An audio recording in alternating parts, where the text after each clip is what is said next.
Les sapeurs, épisode 1, la recherche. Donc à la base le thème du semestre ça s'appelle les sapeurs, donc c'est un mouvement vestimentaire protestataire contre les puissances coloniales de l'époque et c'est une protestation, une affirmation de leur culture à travers la mode. Donc ils ont mélangé, en fait c'est comme un tailleur européen, occidental, mais avec des couleurs des tissus africains. Moi, ce qui m'intéressait là-dedans, c'est le côté protestataire, donc le côté euh, où c'est à travers la fringue que tu te révoltes. Et ça m'a fait penser aux années 60, où c'est la première fois que tu as des jeunes qui, justement, se révoltent contre l'establishment, contre la génération d'avant. C'est la génération des baby-boomers, donc t'en as plein des jeunes à ce moment-là qui veulent se révolter, justement, contre une façon de faire un peu trop... euh, pas assez moderne, quoi, pas assez jeune. Donc t'as les mini-jupes qui arrivent, t'as l'élément mode, les hommes qui s'habillent avec des fringues très serrées, justement pour c'est un peu le contraste.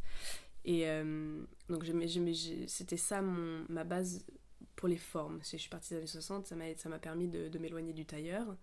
Et ensuite, pour quand même donner un semblant de lien entre les années 60, visuel en tout cas, entre les années 60 et les sapeurs, vu qu'il y a un lien quand même le côté révolutionnaire, mais pas vraiment visuel, j'ai cherché une référence congolaise, et vu que c'est de là d'où viennent les sapeurs, et j'ai trouvé une tribu qui s'appelle la tribu Pende, qui, qui ont des habits hyper intéressants, qui en fait d'une certaine manière rappellent les années 60 dans le côté un peu space age, très rond, très géométrique, assez extravagant.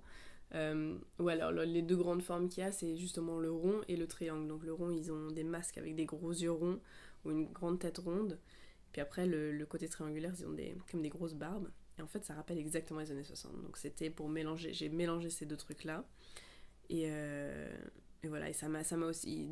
cette tribu a aussi tout un truc avec des bijoux très modernisés, on dirait un peu justement de la broderie.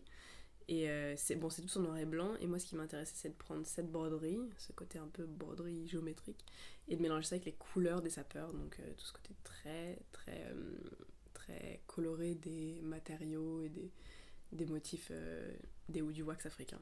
Donc voilà, je suis arrivée à ça.